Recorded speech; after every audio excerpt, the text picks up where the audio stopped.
आज हम बात करने वाले हैं मन्नू भंडारी के क्लासिक नॉवल आपका बंटी के बारे में। और इसकी दुनिया में थोड़ा गहरा उतरने की कोशिश करेंगे। हमारे पास उपन्यास के कुछ हिस्से तो हैं ही, साथ में खुद मन्नू भंडारी का लिखा एक बहुत जरूरी लेख भी है, जन्मपत्री बंटी की। बिल्कुल। ये सिर्फ एक तलाक की कहानी नहीं है ना? ये एक बच्चे की आंखों से ये देखने की कोशिश है कि जब बड़ों की दुनिया की धुरी हिल जाती है तो एक बच्चे की हकीकत कैसे बिखर जाती है। आपने जो धुरी शब्द इस्तेमाल किया, यही इस उपन्यास का केंद्र है। आज हमारी कोशिश कहानी सुनाने से ज्यादा शायद उस मनोवैज्ञानिक सफर को समझने की होगी जिस पर 7 साल का बंटी चल रहा है। अच्छा। हम देखेंगे कि कैसे घर के अंदर का तनाव, जो अनकहे शब्द है, बदलते रिश्ते हैं, वो एक बच्चे के मन पर क्या असर डालते हैं और कैसे वो अपनी टूटी हुई दुनिया के टुकड़ों को जोड़ने की कोशिश करता है। तो चलिए बंटी की दुनिया के दरवाजे से ही अंदर चलते हैं। कहानी की शुरुआत एक बहुत ही आम से लेकिन बहुत गहरे दृश्य से होती है। बंटी अपनी माँ शकुन को तैयार होते देख रहा है। ड्रेसिंग टेबल पर रखी वो रंग बिरंगी शीशियां, पाउडर, क्रीम। बंटी को लगता है कि इनमें कोई जादू है। हाँ, क्योंकि वो देखता है कि इन चीजों को इस्तेमाल करने के बाद उसकी जो प्यारी मम्मी है वो कॉलेज की सख्त प्रिंसिपल में बदल जाती हैं। हाँ। और ये एक बच्चे का मतलब कमाल का अवलोकन है। वो महसूस करता है कि कॉलेज में उसकी माँ उसकी नहीं रहती। उनके चेहरे पर एक सख्ती आ जाती है, आवाज का जो टोन है वो बदल जाता है। बिल्कुल। उसे उस कुर्सी पर बैठी मम्मी कभी अच्छी नहीं लगती। कभी नहीं। और शायद इसीलिए वो उनके साथ कॉलेज जाना छोड़ देता है। अब सोचिए एक बच्चे के लिए कितना बहुत बड़ा फैसला होगा। वो कहता है वहां मम्मी नहीं होती, बस एक प्रिंसिपल होती है और उनके आसपास बहुत सारे लोग और बहुत सारा काम होता है सिवाय बंटी के। ये असल में बंटी का पहला विद्रोह है, अपनी माँ को किसी और के साथ न बांटने का। और यहीं पर मन्नू भंडारी अपने लेख जन्मपत्री बंटी की में उस नई स्त्री की बात करती हैं। शकुन सिर्फ एक माँ नहीं है, वो एक आत्मनिर्भर, पढ़ी लिखी, नौकरी पेशा महिला है। उसकी अपनी एक पहचान है। हाँ, अपनी पहचान है, अपनी महत्वाकांक्षाएं हैं। और बंटी का ये विद्रोह असल में शकुन के अंदर जो एक द्वंद चल रहा है उससे टकराता है। कैसा द्वंद? एक माँ होने का फर्ज और एक स्वतंत्र व्यक्ति होने की चाह। बंटी को तो सिर्फ माँ चाहिए, पर शकुन को माँ होने के साथ साथ खुद भी बने रहना है। सही बात है। और जब माँ कॉलेज चली जाती है तो घर पर अकेले बंटी की अपनी एक दुनिया आबाद होती है। वो गेट पर झूलता है, साइकिल चलाने के सपने देखता है, उन साधुओं की कल्पना करता है जिनके पास शायद उड़ने वाली खड़ाऊ हो। उसका सबसे अच्छा दोस्त है उसका बगीचा, जहाँ वो पौधों से बातें करता है। हाँ, उनकी पत्तियों को ऐसे धोता है जैसे माँ सुबह उसका मुंह धुलाती हैं। ये जो अकेलापन है, ये उसकी कल्पना को उड़ान देता है। वो घर में काम करने वाली फूफी से सोनल रानी की कहानी सुनता है। अच्छा, सोनल रानी? हाँ, जो एक डायन थी और मतलब जब चाहे अपना भेष बदल सकती थी। और ये कहानी उसके दिमाग में अटक जाती है। वो उसे अपनी माँ से जोड़ता होगा। बिल्कुल। वो अपनी माँ के ड्रेसिंग टेबल वाले जादू को इस कहानी से जोड़कर देखता है। उसे लगता है, क्या मेरी माँ भी भेष बदल लेती हैं? ये उसके मन की उस उलझन को दिखाता है कि वो अपनी माँ के बदलते रूपों को समझ नहीं पा रहा है। तो ये बहुत दिलचस्प है, क्योंकि एक तरफ तो शकुन का प्यार है जो बहुत गहरा है। हाँ। वो रात में बंटी को कहानियां सुनाती है, उसे बाहों में भरकर कहती है, मेरा तो बेटा भी यही है और बेटी भी यही है। हाँ, उस राजकुमार की कहानी सुनाती है जो माँ के लिए 7 समंदर पार कर जाता है। लेकिन ये सिक्के का सिर्फ एक पहलू है। दूसरा पहलू उतना ही, आप कह सकते हैं, डरावना है।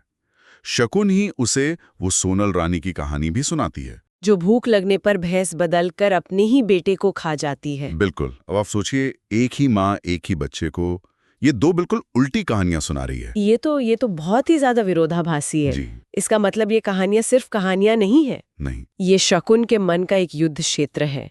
एक तरफ माँ का वो आदर्श रूप है जो सब कुछ कुर्बान कर दे, और दूसरी तरफ अपनी पहचान बचाने की लड़ाई में वो स्त्री है जिसे डर है कि कहीं उसकी महत्वाकांक्षाएं उसके मातृत्व को ही न निगल जाएं। आपने बिल्कुल सही पकड़ा। और बंटी अनजाने में इस युद्ध के बीचों बीच फंस जाता है, जहां माँ का प्यार और माँ का डर एक ही सिक्के के 2 पहलू बन जाते हैं। और भंडारी जी अपने लेख में लिखती हैं कि शकुन बंटी को 2 तरह से इस्तेमाल भी करती हैं। एक तरफ वो अपने पति अजय से बदला लेने के लिए एक हथियार है कि देखो बच्चा मेरे पास है। एग्जैक्टली। और दूसरी तरफ वो शकुन के अपने अकेलेपन का सबसे बड़ा सहारा भी है। तो बंटी अनजाने में अपनी माँ के अधूरेपन को पूरा करने की जिम्मेदारी उठा रहा है, और यही प्यार उसके लिए एक अनकहा बोझ बन जाता है। बिल्कुल। और ये जो उथल-पुथल है ये सिर्फ कल्पना तक नहीं रहती। असल दुनिया का एक बहुत कठोर शब्द जल्दी ही उसकी इस नाजुक दुनिया से टकराने वाला था। तलाक। तलाक। और सबसे दुखद बात यह है कि ये शब्द उसे अपनी माँ या पापा से नहीं बल्कि अपने दोस्त टीटू से सुनने को मिलता है। हाँ, टीटू बड़े ही सहज ढंग से उसे बताता है कि उसके मम्मी पापा का तलाक हो गया है। बंटी को तो इसका मतलब भी नहीं पता था। वो पूछता है कि ये क्या होता है। टीटू समझाता है मम्मी पापा की जो लड़ाई होती है ना, उसे तलाक कहते हैं। तो बड़ों की एक बहस, एक लड़ाई एक बच्चे के लिए तलाक बन जाती है। और शर्मिंदगी का कारण भी। बंटी के लिए ये जानना कितना अपमानजनक रहा होगा कि उसके घर की इतनी बड़ी बात बाहर वालों को पता है पर उसे नहीं। ये उसके भरोसे पर पहली बड़ी चोट थी। और जब वो हिम्मत करके अपनी माँ से इस बारे में पूछने की कोशिश करता है तो शकुन का चेहरा फिर से प्रिंसिपल जैसा सख्त हो जाता है। वो बात टाल देती है। और उपन्यास में एक क्षण आता है जब बंटी पहली बार अपनी माँ की आंखों में आंसू देखता है। और वो डर जाता है, सहम जाता है। उसे समझ नहीं आता कि वो अपने पापा के बारे में किससे बात करे, क्या बात करे। घर में पापा एक ऐसा विषय बन गए हैं जिस पर बात करना मना है। और इसी उलझन के बीच कहानी में वकील चाचा का आना जाना लगा रहता है। हाँ, जो बंटी के पापा की तरफ से हैं। और उनका आना हमेशा घर के माहौल को तनाव से भर देता है। बंटी छिपकर उनकी बातें सुनने की कोशिश करता है। वो कुछ भारी भरकम शब्द पकड़ता है, कानूनी कार्रवाई, दस्तखत, तारीख। और एक वाक्य उसके दिमाग में हमेशा के लिए अटक जाता है। वकील चाचा कहते हैं, जब एक बार धुरी गड़बड़ा जाती है तो फिर जिंदगी लड़खड़ाई जाती है। धुरी। हाँ, अब एक 7 साल के बच्चे के लिए धुरी क्या है? ये एक रहस्यमयी डरावना शब्द है जो उसकी जिंदगी की लड़खड़ाहट से जुड़ा है। उसका मतलब समझने के लिए बेचैन हो जाता है। जब मैंने पहली बार वो धुरी वाला हिस्सा पढ़ा था तो मैं सचमुच रुक गई थी। एक बच्चे के नजरिए से इतनी बड़ी बात को समझने की ये कोशिश कितनी मार्मिक है। बहुत ज्यादा। वो अपने सबसे भरोसेमंद दोस्त टीटू से पूछता है, ये धुरी क्या होती है? और टीटू अपनी क्या कहते हैं बाल सुलभ समझ से जवाब देता है, धुरी यानी धूल मिट्टी, समझा? ये पल एक ही साथ हास्यास्पद भी है और दुखद भी। ये दिखाता है कि बड़ों की जटिल दुनिया और बच्चों की मासूम समझ के बीच कितनी बड़ी खाई है। बंटी अपनी जिंदगी के सबसे बड़े भूकंप का अर्थ धूल मिट्टी में ढूंढ रहा है, जबकि असल में उसकी जिंदगी की धुरी यानी माँ और पापा का एक साथ होना सच में गड़बड़ा चुकी थी। बिल्कुल। और बंटी की इस निजी त्रासदी और धुरी की तलाश को मन्नू भंडारी अपने लेख में एक बड़े सामाजिक सवाल से जोड़ती हैं। वो बताती हैं कि ये सिर्फ बंटी की कहानी नहीं है।